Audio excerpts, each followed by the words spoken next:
Bienvenidos a este podcast Women's Health con el Dr. Ander Santos. Hoy en otro episodio muy especial. Tengo conmigo, siempre digo que traigo invitados especiales, pero es que hoy para mí es un momento muy especial porque nos acompaña desde Brasil, mi maestro, profesor, le digo con mucho cariño, mi padrino profesional, el doctor Paulo Palma. Tengo el honor de recibirlo, maestro. Gracias por aceptar la invitación y estar conmigo. Y hoy platicaremos con uno de los maestros de la urología femenina, de piso pélvico, del mundo y de Latinoamérica. Así que para mí comprenderán que es un honor enorme tenerlo aquí sentado conmigo y poder conversar en este podcast. Doctor Paulo Palma, muchas gracias por estar aquí. Bienvenido. Abner, la verdad es que para mí es un honor, un placer volver a esta ciudad maravillosa porque de verdad es encantador estar con amigos y hablar de lo que hacemos, que es mejorar la calidad de vida de nuestros pacientes. Y muchas cosas nuevas llegando, nuevas tecnologías, nuevas técnicas quirúrgicas y también tratamientos mínimamente invasivos. Así que la verdad, yo que te agradezco por esta oportunidad de hablar con tu audiencia. Y además vamos a pasar un tiempo muy agradable charlando de las cosas que nos gustan. Maestro, usted dentro del ámbito de la urología femenina y la uroginecología es muy conocido, pero en mi podcast probablemente haya mucha gente que dirá quién es él y por qué habla de esa manera con él. ¿Nos puede contar, maestro, cómo fueron sus inicios, por qué escogió su campo, un poquito de su historia y cómo llegó a hacer lo que hoy es, a desarrollar lo que hoy ha desarrollado en el campo del piso pélvico femenino y la urología femenina a nivel mundial? Pero específicamente en Latinoamérica, para nosotros usted es una guía, alguien a quien escuchamos casi que con muy poco debate. Te cuento, mucho es obra del destino. ¿Por qué? Porque yo cuando terminé mi residencia en urología en la Universidad de Campinas, Unicamp, me fui a los Estados Unidos para un fellowship. Y en este momento estaba como profesor de urología, famoso profesor Víctor Politano, que desarrolló técnicas quirúrgicas para reflujo en los niños. Tenía un equipo de grandes nombres como Ismael Carrión de las prótesis penianas. Todo acontecía en Miami en aquel momento. Eso más o menos. ¿Qué año fue, maestro? Fue el año después de la residencia, el año 81. Ya, ok. 81. Cuando volví a Brasil, estaba como rector de la universidad el profesor Pinotti, José Aristodemo Pinotti, que era un mastólogo muy conocido, mundialmente famoso, extremadamente brillante. Y por suerte me invitó a trabajar con él. Ah, qué bien. Qué fortuna. Sí, por eso digo, mucho obra del acaso. Si es que existe acaso, esto ha sido una obra del acaso, de fortuna, de lo que como tú quieras llamarlo. Bien, de verdad que nos fue muy bien el trabajo conjunto. Entonces, empecé como el urólogo del grupo, pero tenía muchísimas cosas. La verdad que todas las semanas estábamos juntos en el quirófano. Entonces, y era, ¿te imaginas el gran volumen de esta clínica? No, sí, claro. Entonces... Y eso ya era en la Universidad de Campinas. Sí, pero esa es la privada. Ah, ya, ok. Trabajaba en la universidad en la privada. Todos los fines de semana, sábado, domingo, no tenía... No había descanso, como cuando uno empieza. No había descanso. Sería un lujo. Bien, es que entonces yo comencé, por supuesto, a ayudar y a hacer los procedimientos de ginecología, porque... Ah, claro. Sí, eso era una necesidad del grupo. Yo siempre fui un trabajador de equipo. Entonces, para mí, encantado. Después, esto fueron más de 10, 15 años. Y los ahí al exterior para hablar de la urología femenina, porque el profesor Pinotti tenía una agenda muy apretada. Entonces... y toda vez que necesitaba alguien que hablaba el inglés o me enviaba. Entonces, Una serie de coincidencias. Pero el profesor Pinotti no paró por ahí. Después de rector, se decidió ser el profesor titular de ginecología de la USP a la Universidad de São Paulo, que es la más importante de nuestro país. Y se fue. En este momento yo quedé trabajando en Unicamp y no fui a USP. Ahí empecé mi carrera solo. Y ya quedó como el jefe de la unidad, porque muchos de los urólogos tradicionalmente la parte de urología femenina no a todos los urólogos les gusta mucho el campo, ¿no? Son muy seleccionados o muy pocos los que realmente se enfocan en la parte de urología femenina específicamente, o piso pélvico, ¿no? No, tienes razón. Porque además de la complejidad de la anatomía del piso pélvico, porque nosotros estamos acostumbrados, pero no es simple. Es una estructura compleja. La anatomía femenina, imagina que para contener todos los órganos de la cavidad pélvica tenemos un embudo, como si fuera un embudo. Dentro de este embudo, que es el diafragma pélvico, hay después, más abajo, una otra estructura, que es el diafragma urogenital. Todos son muy complejos, todos interactúan, están todos interconectados. La falla de un punto puede alterar la función del otro. Entonces, todo eso es un reto para quien trabaja con eso. Y una de las cosas que me llama mucho la atención, y es que cuando estudiamos, de hecho, mucho de la teoría integral que usted desarrolló junto con el doctor Petros, que luego nos va a contar un poquito de la historia de cómo confluye con él, pero una de las cosas que me encanta de esto que decía de la compartimentalidad del piso pélvico es que tradicionalmente lo veíamos no como una unidad, sino que lo veíamos como un espacio donde inviolablemente tendrían que haber 3 especialistas y ninguno de los especialistas se tenía que meter al campo del otro, ¿no? Hablamos de la urología clásicamente uretra-vejiga, el ginecólogo clásicamente vagina y tracto reproductivo y el coloproctólogo recto y ano. Y de repente ustedes empiezan a desarrollar esta teoría integral y sacan los síntomas. Por ejemplo, a mí siempre me llamó la atención y yo creo que usted me dirá cómo lo descubrieron, porque ustedes fueron los que lo descubrieron. Pero, por ejemplo, el síndrome de prolapso posterior, el síndrome posterior, que hay un prolapso del recto que está en la pared posterior y que uno pensaría que tiene que ver el recto con la vejiga que está en el compartimento anterior. Y resultaba que este prolapso posterior daba síntomas de vejiga hiperactiva. Y por eso, sorpresa, no respondían las pacientes. ¿Cómo fue toda esta integración? ¿Cómo fueron descubriendo todas estas cosas? Eso siempre me ha llamado la atención, porque nosotros ya lo tenemos ahora ya en los libros, en su libro, pues ya lo podemos leer, o con los artículos de Dr. Petros, todo. Para nosotros es más fácil, las nuevas generaciones que ya lo hemos venido a leer. Pero, ¿cómo hicieron ustedes esa coordinación para descubrir esas diferencias? Bien, yo te cuento que quien desarrolló la teoría integral es el profesor Peter Petros. Yo estuve con él 2 veces en Australia. Él estuvo en Brasil con nosotros por 3 veces. Y desarrollamos algunas técnicas quirúrgicas juntos.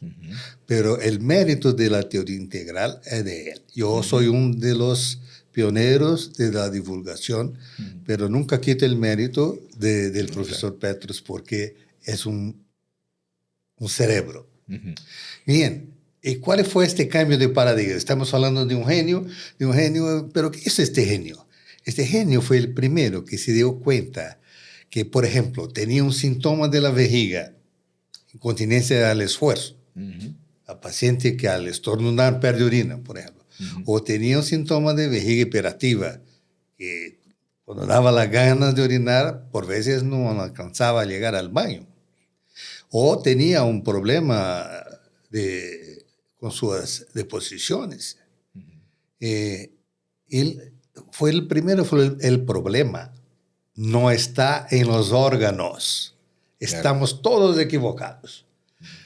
A la pérdida de orina no es un problema de la vejiga ni de la uretra, sino de los elementos de sostén de estas estructuras que están flojos y que no pueden hacer con que o seu mecanismo de abrir o cerrar funcionen. Entonces, esto mudó todo, porque es un pensamiento, como decimos, fuera de la caja. Ujú, ¿No? ujú. ¿Cómo? Si tengo pérdida urinaria, es disruptivo. Disruptivo Este es un para termo esa bueno. época, ¿sí? Imagínate eso en los años de 1900, qué sé yo, no estoy seguro de la fecha, entre 90 y 60 y tantos, ¿no? 70. Todavía más atrás, No, sí, sí, no, sí. no, no, perdón, 60, tú tienes razón, casi 2000, porque Ajá, en 60 llegó la cirugía de Bush. ajá, exacto. Lo tengo hasta la fecha por John Kennedy y porque el doctor Bush lo operó la señora, la primera Ah, dama. él operó a la esposa de Eso Kennedy. lo dice en la historia. Ah, Yo ok. no. Entonces, esto me trae a la década de 60. Ya. Pues tienen razón, estaban 20 años después. Entonces, cambiamos de poner puntos Ujú. quirúrgicos en estructuras malas, sino crear Otra vez. neoligamentos artificiales Claro. utilizando cintas sintéticas, en general polipropileno, no es el único material, pero en aquel tiempo era lo más compatible. De tipo 1, porque es un tema que no vamos a hablar, porque hay un tipo específico para el piso pélvico. Y los resultados fueron brillantes. Sí, claro. Y es que para mí siempre me ha llamado la atención cuando yo me pongo a pensar como el descubridor, que es lo que decimos, son mentes disruptivas, pero también para poder tener una idea de esas hay que tener un conocimiento muy profundo de la anatomía. Yo creo que alguien puede tener una idea muy brillante, pero si no sabe de anatomía, probablemente su idea va a ser un fracaso rotundo, Este ¿no? es un punto fundamental, porque además del conocimiento de anatomía, el profesor Petros tiene un conocimiento de ingeniería y matemática Ah, increíble. mira, eso es curioso. Entonces, Ujú. así de pionero, no teníamos lo que tenemos de imagen hoy. Claro, Hoy sería mucho fácil hacer sí. En una resonancia resonancia, ver las dimensiones, la movilidad, ajá. una ecografía de alta resolución, con programas que incluso te dicen lo que está pasando. No había nada. Ujú. Se hacía una poligrafía inyectando contraste en la musculatura del piso pélvico para ver el movimiento. Es algo muy, eh, falta el término mismo, rudimentar, podría ser. Ujú. Entonces se dio cuenta de los movimientos, de los tres movimientos que tenía el piso pélvico, para adelante, para abajo y para atrás. Y Ujú. con esos tres movimientos puede poner todo y la mayor eh, analogía, Ujú. desde mi punto de vista, fue la analogía del puente colgante. Ah, claro. Porque si imaginamos un puente colgante que está suspensa, tiene los cables anteriores y posteriores. Sí, que sostienen como ese cable grande que va, el Esto arco es. tendinoso sería el equivalente. Sí, entonces, los cables anteriores serían los ligamentos uretrales, puburetrales, los posteriores, el útero sacro. Y si hay un problema en este cable, va a Ajá. refletir en el En el posterior otro. y al revés. Por eso yo imaginaba, ¿cómo puede ser que una señora que tiene un problema de una rectocel, por ejemplo, o Ujú, un prolapso apical, o sea, que el cuello del útero está bajando, ujú. Que se va, baja la matriz o si el útero. baja, sí, sí, Ujú. y va a tener un problema de urgencia De urinaria? urgencia. Sí, correcto. Por eso, porque el equilibrio de este Claro, un puente, cable de un lado se coordina con el otro y si uno está mal, tensa más al otro y exactamente. ese tiene un sentido. Ahora encuentro un sentido del por qué doctor Petro desarrolló esto, pero yo decía, ¿cómo se le ocurrió la teoría del puente? Es que yo me pongo a pensar, con lo que yo sé ahora, no se me hubiera ocurrido. Pero ahora entiendo, él tenía conocimientos de ingeniería también. Entonces, Muchísimo. porque al final fue una convección entre el conocimiento profundo de la anatomía, pero también el conocimiento profundo de la dinámica del movimiento, del La sostén, de las fuerzas, biomecánica biomecánica. Esa es, su expresión máxima. claro, claro. Y esa fue la genialidad al describir esta teoría integral, ¿no? Sí. Pero lo más importante, que es de práctico, hay muchas cosas importantes, pero Ujú. ¿qué cambió en el manejo de la incontinencia urinaria al esfuerzo? Y aquí permítame una digresión histórica de Sí, un sí, minuto. por supuesto. Yo tengo una fecha muy interesante porque en 1920 hubo las Olimpiadas de Londres. Ajá. 20 y 18. 1920 no.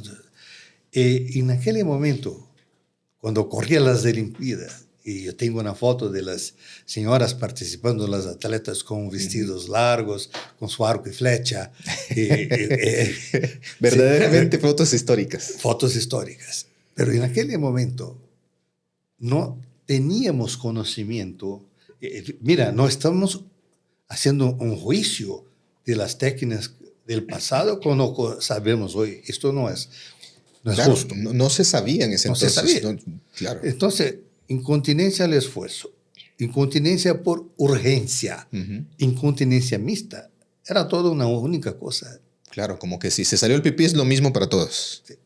Pero en este mismo año, en París, hubo un congreso de cirugía general. Y por primera vez se presentó un doctor alemán de apellido Van Giordano, el sling aponeurótico. O sea, es una maca que ponía de fascia, de ¿no? fascia, Sí. de fascia que cubre el músculo por abajo de la letra, pero no era un injerto, era un colgajo. Claro. Era del mismo tejido de la persona. Sí, pero estaba fijado en el abdomen. Lo ponían por debajo de la letra, en el cuello de la vejiga, con tensión. Quedaba apretado, literal. Sí. Que esto ha sido una cosa terrible, porque hubo muchísimas muertes. No por la cirugía, porque la paciente no podía orinar. Iba al riñón y me imagino. La riñón se dilataba con insuficiencia renal y no había hemodiálisis tampoco. Y muerte. Y quizá no había tampoco forma de diagnosticar una hidronefrosis como ahora. Bueno, más allá de la clínica, ¿no? Sí, señor. Exacto. Entonces, el pensamiento de la época era, bien, si hay el riesgo de muerte con la cirugía, mejor que no hagamos nada. Sí, claro. Porque eso puede ser una cosa de la edad. Mejor que vivan con pañales, pero que viva. Sí. No se habló de sling por décadas. Sí, claro, porque eso fue en los 20 y el sling surge hasta los 90. O sea, hubo 70 años ahí de... No, porque el sling facial, ya no pediculado, pero como un injerto libre, no como un colgajo, volvió con el doctor, que también ya te acordarás, tiene un apellido irlandés, Maguire. Ok. Dr. Maguire, Edward Maguire, fue un pionero, pero lo hacía como una cirugía de rescate para casos extremos. Y toda vez que iba a hacer una cirugía, tenía que hacer un entrenamiento de la paciente en autocateterismo intermitente. O sea, la paciente, porque podía estar en retención urinaria y no orinar espontáneamente nunca más. Claro, y le enseñaba a ponerse un catéter para poder estar vaciando a través del catéter. Esto era parte del preoperatorio, hacer eso. El entrenamiento para poderse cateterizar. Pues sí. Interesante. Bien, pero como cirugía de rescate funcionaba. Todo eso estaba ubicado en el cuello de la vejiga. El cuello, donde la uretra se une a la vejiga, le llamamos de cuello. Entonces, ¿por qué? Porque como no sabíamos mucho de la fisiología de la micción, creíamos que el cuello de la vejiga era un esfínter. Claro. Puede tener una función de esfínter, pero no era esfínter. Claro. Además, en la micción normal, el cuello se abre para poder vaciar la vejiga, pero la uretra proximal también se abre. Y se mete una maca ahí. Se queda obstruido. No tiene como abrir. 100%. Sí, entonces, y fíjate que es el huevo de Colón. ¿El huevo de Colón? Colón. No. ¿Conoces la historia? No. el rey de España Ajá. daba el financiamiento a Colón para hacer sus viajes. Ajá. Si él pusiera un huevo de pie, Ajá. y Sí, él sí, agarró este ovo y quebró. ¡Pam! Y ficó de pie. Y ganó el dinero para hacer su viaje. Ya, ok. ¿No es verdad? Entonces es algo que por ejemplo, esto es un dicho ahora, en Ajá. España se utiliza mucho. Es un dicho que dice que si pensamos disruptivo, que es el término que tú gustas de utilizar, Ajá. tú puedes cambiar las cosas. Claro. Entonces, él miró un perfil de presión de la uretra y la urodinamia. Vamos a simplificar. ¿Cómo medimos la presión de la uretra? Una perfilometría. Una perfilometría. Se ¿no? pone una sondita que está conectada a un transductor Un sensor. y van trayendo desde el cuello hasta la entrada que se llama meato de la uretra. Y en esta curva tiene la forma de un sino. Es una curva normal. Y el doctor Petros miró, bien, si la región, porque no es un punto, es una región de mayor presión, está en la uretra media. ¿Por qué estamos poniendo este apoyo en el cuello? Porque no hace sentido si la resistencia, porque la verdad, continencia tiene que ver, ahora va a hablar de física. La unidad de continencia no es la presión, sino la resistencia uretral. Pero este concepto está muy bien también. Vamos a poner el sling. Vamos a quitar del cuello y poner de la uretra media. Esto ha sido el huevo de Colón. Ya, claro. Porque toda la complicación de disfunciones miccionales posoperatorias era por ponerlas cerca, sí, claro. Se fueron. Y en aquel tiempo él creó el término que era TVT, que es Tension Free Vaginal Tape, que en la verdad era mucho más un término de marketing. No es que no tenga tensión, es baja tensión. Y para eso metía una tijera entre la uretra y la cinta para que no apretaras. Y eso mantuvo muchos años siendo algo como muy rudimentario para nosotros, hasta que ustedes diseñaron la medición del Hegar 4.8, ¿no? Y eso vino allá a ponernos cuánta es la presión que realmente tiene que tener. Esa es una evolución. Sí. Y esta evolución se debe mucho a los alemanes también. El doctor Wolfram Jaeger, que hablo que las cosas por veces acontecen como por acaso, por decir. O sea, no todo es tan planeado como hubiéramos pensado, ¿no?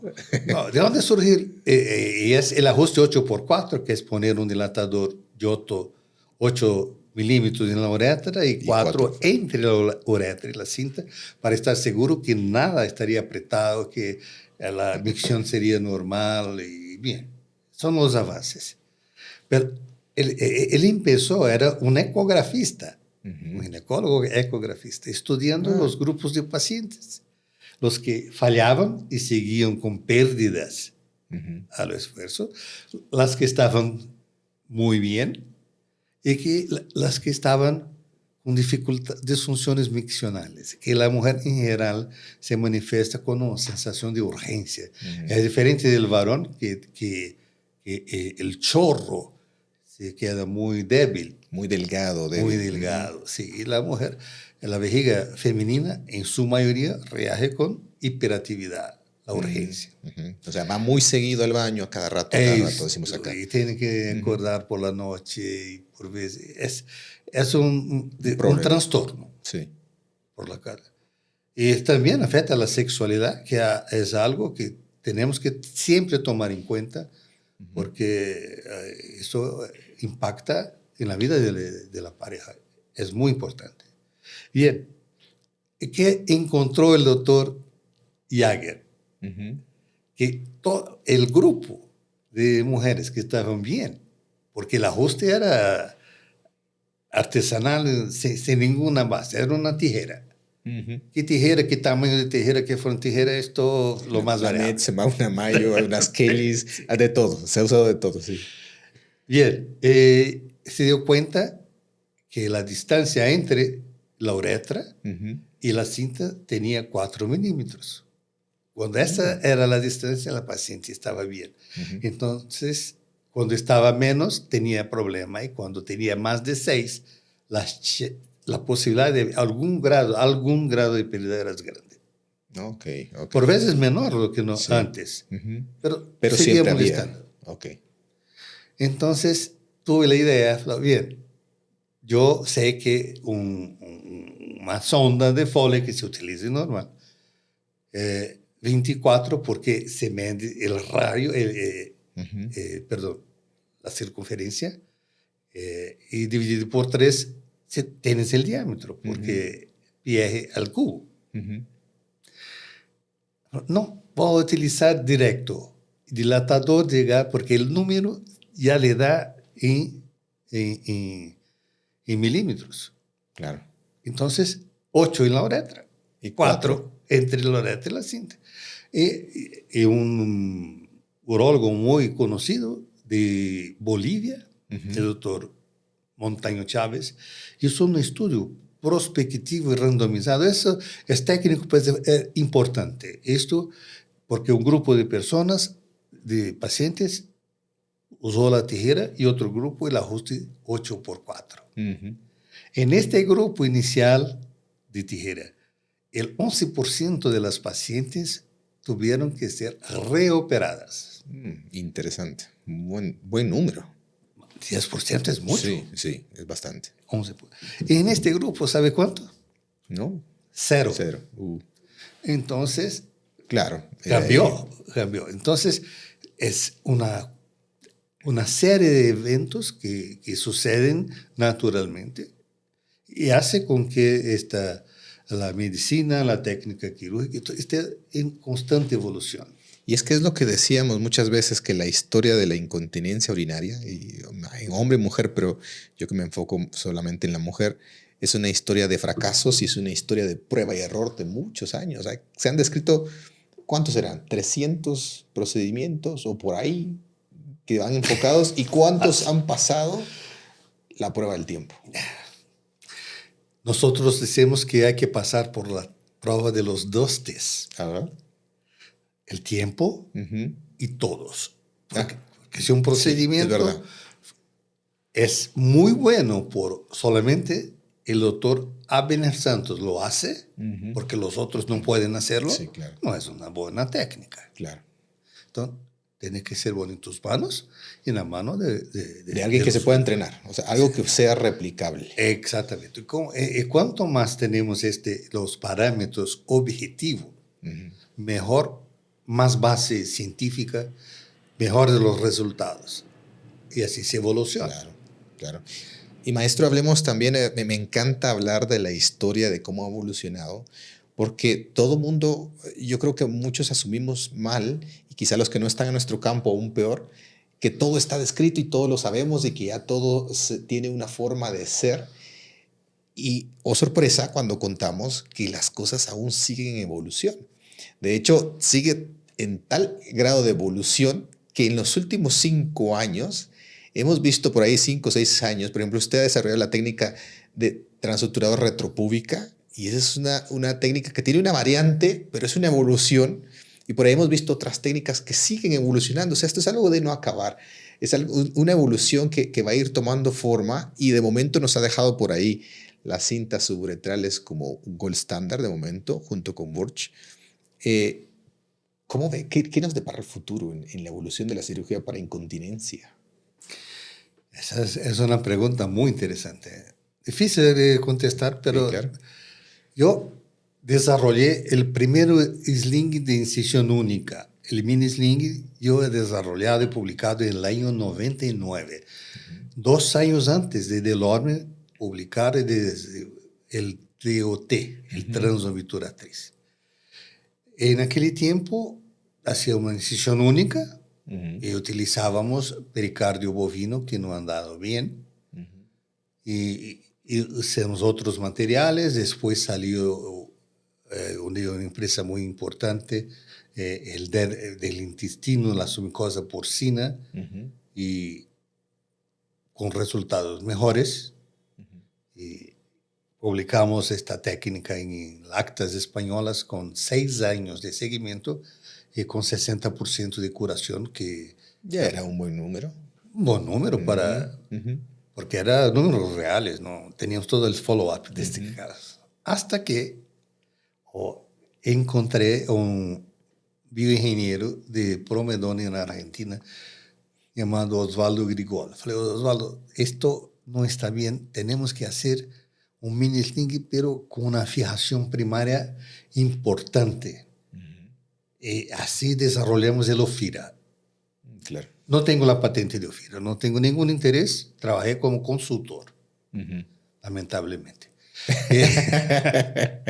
Sí, eso lo piensa ahora.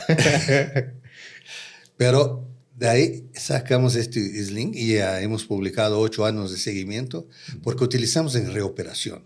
Claro. ¿Por qué? Porque nosotros también ponemos retropúbico, mini sling retropúbico con ajuste 8x4. ¿Y por qué? Porque nos llega pacientes jóvenes, atletas, pacientes que no tienen 30 años. ¿Qué va a hacer? ¿Va a poner un retropúbico tradicional? Y una paciente que puede vivir, qué sé yo, 50 años. Claro. Sin saber qué va a pasar. Con las complicaciones que puede conllevar. Sí, Rogério de Fraga, que es un otro uroginecólogo brasileño muy respetado, también empezó a hacer eso y los resultados son buenísimos. No, yo tengo todas las cirugías casi. Yo tengo un canal de YouTube y la tengo todo está. Y si alguien es interesar, es Pelvic Floor Dysfunction by Prof. Palma. Punto. Es así muy Lo vamos a poner ahí en letritas y luego nos vamos a deletrear al final de nuevo para que lo puedan seguir ahí de todos. Entonces empezamos a avanzar con eso y nos dimos cuenta que era necesario, pero esto ya sabíamos. Pero Delorme, el padre del DOT, en Francia, encontré con Delorme muchas veces en la vida porque es una persona muy agradable y somos muy amigos. Falou, Paulo, yo tengo una idea. Yo voy a hacer el TOT retropúbico. Mas, ¿por qué? Manuel, no, es una técnica tan buena, ¿por qué vas a cambiarla? Sacó la tesis de su orientada de doctorado. Tenemos en Francia 33,000 slings al año.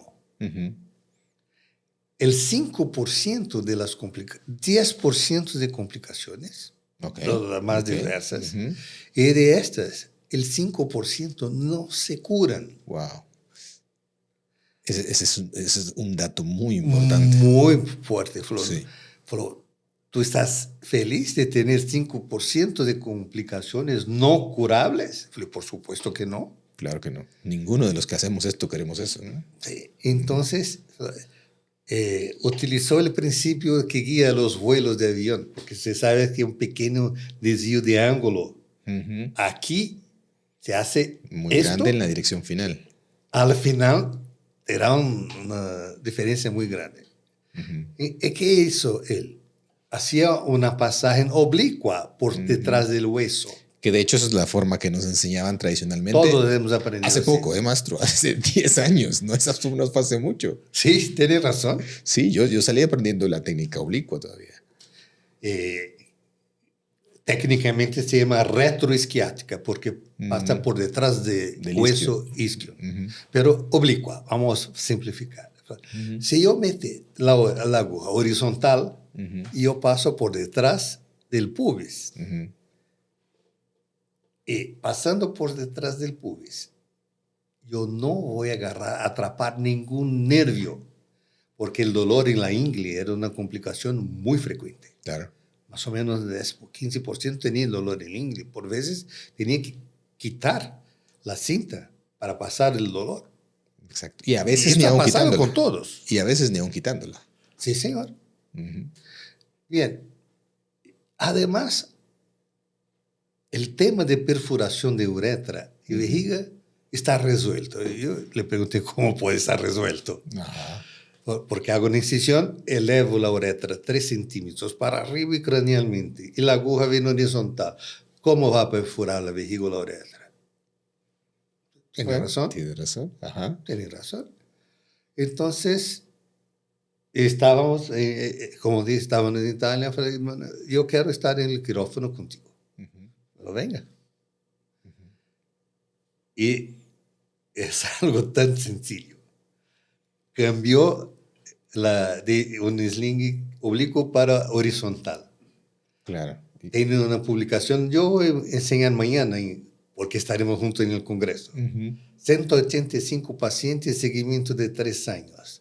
0 hematoma, 0 dolor en la ingle, 0 perforación de vejiga, 0 complicaciones de uretra. Está impresionante, sí. No. Sí. Nosotros cirujanos sabemos lo que es. Y 0,5% de disfunción miccional transitoria. Claro, de 5 a 0.3 es una reducción enorme. Enorme. Entonces, esta ha sido la tesis de la orientada de Delon. Entonces, teniendo el TOT retropúbico, el ajuste 8x4, bajamos de complicaciones de 5 para 0,5%. ¿Cómo podemos llamar esto? Claro, es una evolución muy favorable muy para todos los pacientes. ¿Sí? Muy favorable. Que de hecho eso creo que ha sido el propósito en la historia y mostrar este paso evolutivo con el paso de los tiempos. Me encantó que se fuera hasta 1920 para que veamos desde dónde viene la evolución de este tipo de cirugías y que siguen evolucionando.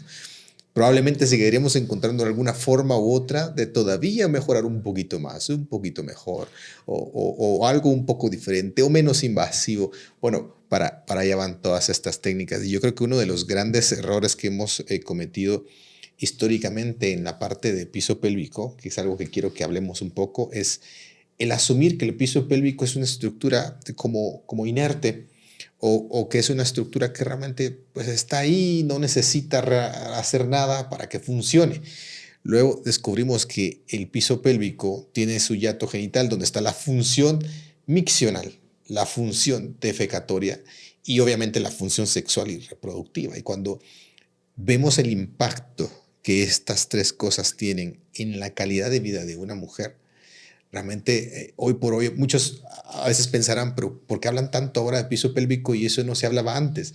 Bueno, no es que no quisiéramos hablarlo, pero quizá entendíamos muy poco sobre lo que es el piso pélvico. Usted escribía la teoría del puente y me encanta que tal vez lo mencionemos un poco más, porque esta teoría es como ver el puente de San Francisco. Sí.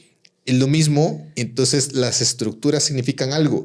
La parte del piso significa los músculos. La vagina y la fascia. El piso por donde pasamos nosotros. Exacto. Pero podemos pasar porque tenemos un soporte colgante. Claro. Y puede haber problema en el piso del puente, no solamente en los cables. Exacto. Entonces, si hay esto, el embarazo y el parto vaginal, y ahí tú sabes mucho mejor que yo, son por veces distóxicos esos partos. No por veces, la mayoría de La los casos. La mayoría. ¿Sabe que Sultán decía en una conferencia haciendo esto de oasis y la reparación de desgarros perineales? Él decía que el origen de la uroginecología estaba en el parto, porque todas las disfunciones pélvicas tienen su origen en el momento del parto y el embarazo, obviamente, que también aumenta el riesgo. Y esa es una de las razones que, obviamente, no vamos a limitar los embarazos ni vamos a hablar de no partos. Aquí vamos a hablar de cómo o evitar que haya algún daño o tratar de corregir ese daño en la medida de lo posible y que sea lo mejor corregible posible. Hay un estudio que hicieron en Australia, no sé si fue el doctor Diz, pero hay un estudio muy interesante que se llama el parto no traumático y que lo que quisieron medir era cuántas de las pacientes que van a un parto realmente se van a beneficiar de tener un parto atraumático, o sea, que no quedaban con lesiones de esfínteres, que no quedaban con avulsiones de los puborectales, que no quedaban con incontinencia, o sea, que no quedaban con secuelas, pues, para decirlo más resumido. Y encontraron que de 100 pacientes que no tenían ninguna contraindicación para parto, que todo pintaba para que fuera bueno, el 30% únicamente tenían un parto atraumático. que se correlacionaba con la edad de la paciente, de la mujer, y se correlacionaba también con el tamaño, pero la edad también gestacional. Mientras más temprano, hablando de arriba de 38, pero no cercano a las 40 semanas, eran las que mejor les iba. Entonces, quisiéramos del lado de la ginecología encontrar ese factor preventivo que nos permita hacer esa predicción de tú puedes ir a parto y tú no deberías ir a parto. Pero eso todavía es un dilema bastante fuerte. Bastante fuerte. Lamentablemente, hay modismos y modismos que no son buenos. Uh-huh. En Inglaterra, hablaste de Sultan Uh-huh. y René Takar, que son los líderes del OASES. Y para ¿qué significa OASES? Significa que son lesiones del esfínter rectal del ano, del esfínter anal, por secundario al parto. Uh-huh. Aquí en Guatemala, que tiene una medicina de muy alto nivel, ese no es un tema, porque un desgarro de 4º grado, no sé si tú ves 1 o 2 al año, ¿sí? Bueno, ¿verdad? hablando de la medicina privada, porque si nos vamos a la medicina pública, obviamente ahí creo que la incidencia será muy alta en el interior del país, probablemente ahí sí tengamos mucho de eso. No, como todos muchísimo. nosotros, Sí. los países de Latinoamérica, Sí. tienes razón. Uh-huh. Pero en general, ese es una cosa que no me gusta decir, pero las mujeres que tienen mejor situación socioeconómica están más protegidas. Sí, es verdad. Lamentablemente. Es verdad. ¿Qué pasa? ¿Qué pasa? Es que hubo una ola naturalista, Uh-huh. que se puede llamar así, de hands-off. Uh-huh. Uh-huh. Hands-off es un no movimiento... toquemos, no metamos la mano, como lo natural pasa natural. Pasa natural. Uh-huh. Pero no puede hacer un tacto vaginal para saber si el útero está dilatando. No puede tocar la paciente. Uh-huh. Entonces, Linda Cardoso, que falleció recientemente, una líder uroginecóloga en ginecología, las más reconocidas del mundo, uh-huh, decía, hands off today, hands on tomorrow. Sí. Buena frase, sí. Sí, es verdad, porque la cantidad de complicaciones del parto domiciliar uh-huh, es inmensa. Claro. Porque toda la evolución de la obstetricia se tira a la basura. Hablamos de la evolución de la cirugía de incontinencia. Y hay cosas más para hablar ainda. No, pero la evolución ocurrió en todos los campos. Sí, sí, sí. Entonces, hay parámetros que podemos utilizar. Seguramente uno los utiliza para poder avaliar el riesgo de complicaciones de un parto vaginal. No me gusta el término parto normal porque no es sinónimo. Uh-huh. Puede ser vaginal y distóxico. Entonces, y eso no es normal. No sí, es normal. Claro, sí. No es verdad, es verdad. Y yo creo que todo esto viene a raíz de que hay ciertos movimientos muy radicales. Yo siempre he dicho que hay que hacer un equilibrio y fíjese maestro que muchas de mis pacientes, y me imagino que usted las ve, la queja más común que yo veo cuando ya tienen una disfunción, que tienen un prolapso de órganos pélvicos, que tienen una incontinencia urinaria, y cuando me preguntan el clásico, ¿pero por qué me pasó esto? Bueno, analizamos el perfil de riesgo de esta paciente y bueno, lamentablemente siempre tenemos que acudir a su historial obstétrico.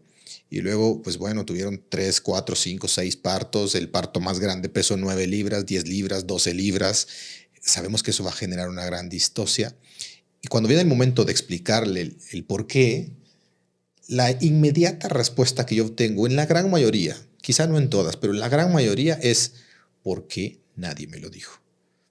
Y yo creo que eso es una de las cosas muy importantes que tenemos que como llevar esa comunicación, de transmitir a nuestras pacientes y por supuesto darles el derecho de que tomen una decisión informada, pero informada también de las secuelas o las consecuencias que pueden pasar en esta ruta y en esta. Y en último también decir, bueno, ok, y aquí estamos nosotros para poder resolver algo, pero sabemos que a veces resolver ya vamos tarde, ¿no? Cuando ya nos toca que intervenir es porque ya el problema es bastante complejo. Mientras que en la fase de anticiparnos o prevenir, de repente podemos tener unos resultados muy, muy exitosos. Sí, y hay algunas maniobras durante el parto para prevenir la lesión del periné, del apoyo, no sé cómo se llama, perdón, se llama, Ujú. por veces sale algo en italiano. Se le sale el italiano. Muy bien. ¿Cómo se llama la maniobra que tú, aquí está el canal de parto, tú apoyas Sí. para que no La protección rompa la perineal. protección Sí. perineal? Esto es fundamental. Idealmente, la fisioterapia juega un papel importante también Sí, en la muy preparación. vital. Las fisioterapeutas de piso pélvico, que ahora, felizmente ahora están evolucionando mucho. Y ese es el componente muscular que nunca habíamos tomado en cuenta en todo lo que era la fisiopatología de las disfunciones pélvicas. Ese componente muscular, a mí me encanta ver cuando usted ha hecho las clases de anatomía y va describiendo los músculos en el cadáver, cuando ya vemos la cantidad de musculatura en el piso pélvico es una cosa impresionante. Y ahora entendemos por qué muchas del origen de las disfunciones está en el componente muscular. Así que ahí la parte de terapia también nos ha venido a beneficiar muchísimo nuestra Sí. terapéutica, ¿no? Y bueno, hablando de todo un poco, porque me ha encantado tocar estos temas históricos y podríamos estar aquí hablando, pero un montón. Y eso que no vamos a hablar de técnicas quirúrgicas de nada, porque si no nos quedamos aquí hasta la medianoche. Pero una de las cosas que más me ha impresionado de lo que usted ha hecho es dentro de la creación o la formación de un grupo como la Asociación Latinoamericana de Piso Pélvico, que una de las, como usted dijo, una genialidad. Pues a mí me parece una genialidad el haber integrado un trabajo interdisciplinario, porque para mí todavía es increíble acudir a un evento científico donde me siento al lado del urólogo y compartimos el interés por este tema, me siento al lado del coloproctólogo y compartimos el interés por este tema, y me siento al lado de la fisioterapia y compartimos el interés por este tema y entendemos entonces que el piso pélvico es una unidad, no es una situación de competencia. Pero a nivel mundial seguimos viendo, tal vez en algunos países ya no tanto, en los que menos tenemos este entendimiento, quizá todavía tenemos este roce de creer que nos estorbamos o que nos tenemos que quitar porque esto es lo mío, y vemos que hay un trabajo de competencias más que de únicamente yo lo hago porque yo soy esto, y un trabajo en equipo. ¿Cómo fue ese momento de usted decir, tenemos que hacer esta integración y generar esa capacidad de que especialistas de diferentes campos que usualmente ni nos topamos nunca en un evento científico, ¿no? En el sector tradicional, y ahora nos vemos cada año alegremente compartiendo conocimiento que nos nutre a todos? Eso para mí es una jugada maestra. ¿Cómo ha hecho usted para ir rompiendo esas barreras que una disciplina a la otra nos ponen, tal vez, no sé si inconsciente, subconscientemente, pero que a mi parecer nos limitaban de ser mejores clínicos y terapéuticos? Este es un punto fundamental, Javier. Sabes que yo también fui formado en un sistema feudal. Cada uno tenía su feudo. En mi feudo, yo soy es la vejiga y uretras del urólogo, porque yo soy urólogo. La vagina, útero, el ginecólogo y del proctólogo. En este sistema no hay interacción. Exacto. No hay interacción, porque la verdad es que el conocimiento avanza tan rápidamente que si tú vas a estudiar todo, no se da abasto. No solo es rápido, sino exponencial. Sí. Entonces, yo también, un poco de historia, tuve el trabajo con el profesor Pinotti, de quien lo quiero, ya se fue, pero dejó un legado impresionante. Y después me tocó, como urólogo, la presidencia de la Confederación Americana de Urología, la CAO. Y yo he trabajado en la sociedad por 25 años, hasta llegar a la presidencia. Con eso tuve la oportunidad de viajar toda Latinoamérica. Latinoamérica, conocer muchísima gente, una experiencia maravillosa. Y me he dado cuenta del siguiente, porque tenemos gente tan bien preparada en toda Latinoamérica. Fala, mas no es un conocimiento homogéneo. Puede ser, pero tenemos islas de excelencia, como aquí en esta ciudad. Es una isla de excelencia. Aquí se hace todo de muy alto nivel. Y tanto ginecólogos y en aquel momento la fisioterapia no estaba tan desarrollada. Y entonces empezamos a hacer los eventos conjuntos con la ginecología. Y creamos en Brasil lo que se llamó ABAP, que era Asociación Brasileira de Piso Pélvico. Así empezó. Así empezó. Criamos en la sociedad brasileña un capítulo de urofisioterapia que yo presidí y fue con la ayuda de muchísimas personas porque nada se hace solo. Una equipo de fisioterapeutas muy bien preparada, un libro que se llama Urofisioterapia, versión primera y segunda edición. Creo que lo leí. Sí, creo que leí ese libro, sí. Sí, ya se de una edición en español. Sí. Y bien, hubo algo de personal también en eso, pero yo estuve en el Perú por un motivo personal, a convite de gente de allá, y alguien me regaló un libro de Alan García sobre Latinoamérica. Yo empecé a leer el libro y no conseguía parar de leer el libro porque tenía datos concretos, cosas que nunca imaginaba. Por ejemplo, ¿tú sabías que el Producto Interno Bruto de Latinoamérica es igual de China? No sabía. Es impresionante. La segunda economía más grande del mundo. Casi primera ahora. Sí. Bien, hablo de algunos pares de años, sí. Pero si tienen gente buena en todas las partes, si juntos somos tan poderosos, claro. ¿Por qué estamos todos divididos? Ajá. Entonces, de ABAP cambiamos a ALAP, que es Asociación Latinoamericana de Piso Pélvico. Como toda sociedad que comienza, tienen problemas financieros, porque nada va a poner dinero en algo que no sabe cómo va a resultar. Algo, otra vez la palabra, disruptivo. Disruptivo, sí, señor. ¿Qué hizo? Que vienen pidiendo para un congreso que tiene proctólogos, urólogos, ginecólogos, fisioterapeutas. ¿Qué es esto?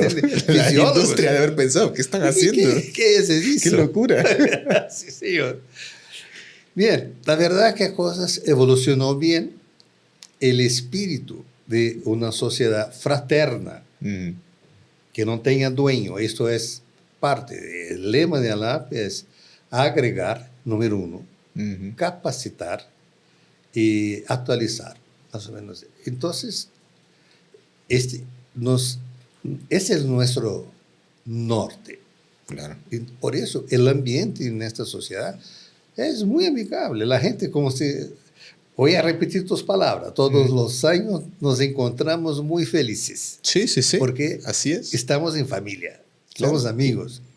Y no tenemos nada que esconderse. Aprendemos algo nuevo, queremos compartir. Porque trabajamos con un objetivo común de mejorar la calidad de vida de nuestros pacientes. Claro. Y nunca hemos perdido de vista qué estamos haciendo. Estamos en esto. Y si tú vas a la Biblia, que me gusta mucho, ya verás que Jesús, cuando estuve por acá, resucitó pocas personas. No sé si 3 o 4. Creo que son 3.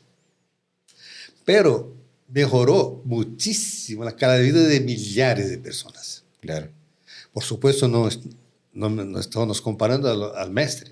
El maestro no es eso. Es decir, la importancia de nuestro trabajo de mejorar la calidad de vida de nuestros pacientes. Claro. Porque si nos damos cuenta que el 25% de las mujeres pierden algún grado de orina, presenta, y que el diabetes está alrededor de 10%, y que la vejiga hiperactiva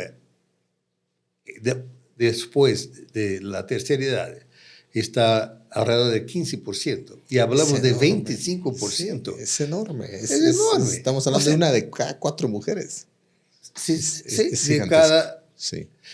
No tenemos gente para cuidar de tanta gente. Sí, no Así, nos vamos a dar tenemos. abasto. Sí. Y vamos a pelear porque este es mío, este es tuyo, porque tú puedes ganar más plata que yo. Esta es una tontería. Exacto. Esto no va a pasar nunca. Sí.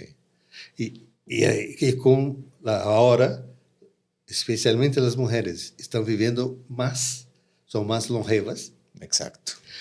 Por lo tanto, tendrán la degeneración del colágeno, de sus estructuras, normal de la edad. Pero con reflejo en el piso pélvico también. Claro. Y por eso vamos a ver cada vez más Cada vez disfunción más. pélvica y más patología. Más, y no tendremos gente suficiente para tratar de todo eso. Claro. Y por eso es un esfuerzo enorme que estamos haciendo en tratar de llegar a donde podamos. Y creo que esta sumatoria que usted empezó y que ustedes empezaron en Brasil ha sido de mucha ayuda porque al final rompió uno de los grandes paradigmas. El paradigma de yo no puedo aprender nada de una especialidad que no es la mía. Tradicionalmente fuimos formados así, creyendo que, bueno, de mi especialidad yo sé y aquí me quedo y no miro al otro lado porque no hay nada que ver. Y eso se ha roto y hemos entendido que ese trabajo de aprender del otro y de trabajar en conjunto, ahora que tenemos tantas especialidades y que nos hemos enfocado en unas áreas muy pequeñas, necesitamos seguir teniendo esa integralidad que a lo mejor antes decíamos, como el médico general de antes, que veía un todo. Pero el conocimiento es tanto que ha sido imposible que una sola persona se mantenga con toda la gama de conocimientos. Así que este trabajo interdisciplinario, este trabajo en conjunto, la visión del otro me sirve para yo entender otras cosas. Y esto ha beneficiado lo que dijo el profesor Delancey alguna vez en uno de sus artículos, que el piso pélvico es una unidad estructural y funcional que tiene que ser vista como tal, no como 3 compartimientos que necesitan 3 especialistas diferentes. Yo creo que esa es una de las genialidades que se ha logrado y ALA, pues para quien no lo sabe, es una asociación donde se reúnen estas diferentes especialidades.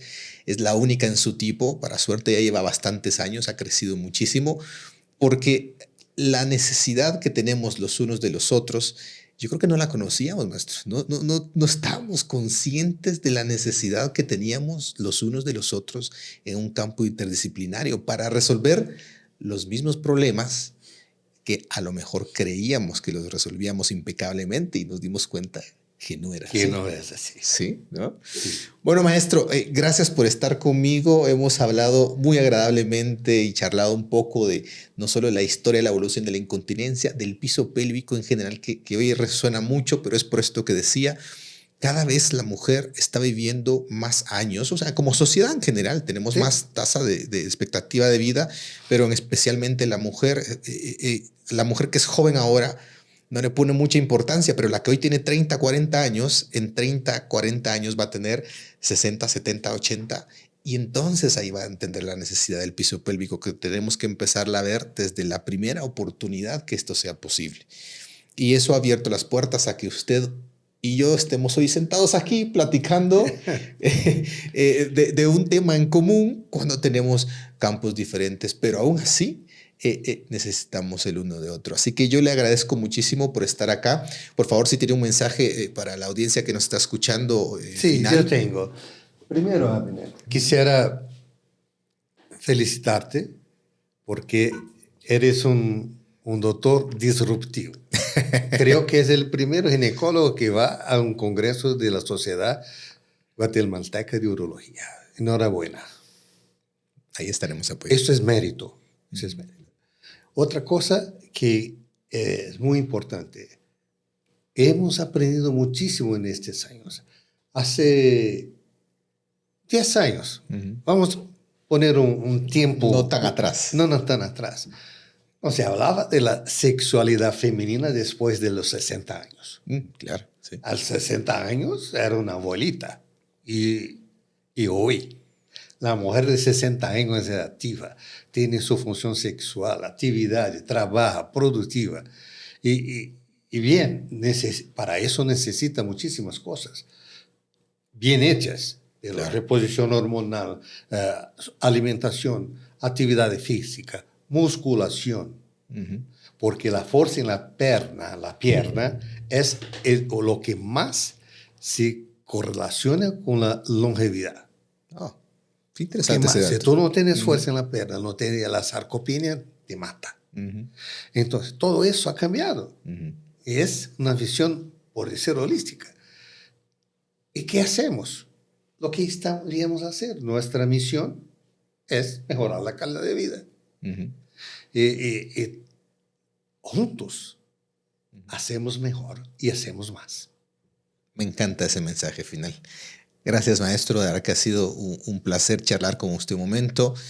Otra vez que venga a Guatemala me lo traigo otra vez y tocamos más temas de estos, pero muchas gracias por acompañarlos. Quisiera que, por último, por favor, a toda la audiencia que nos sigue, díganos cómo lo encontramos, ya sea en redes, en canal, ¿dónde lo podemos encontrar? Al profesor Paulo Palma. Sí, me puede encontrar.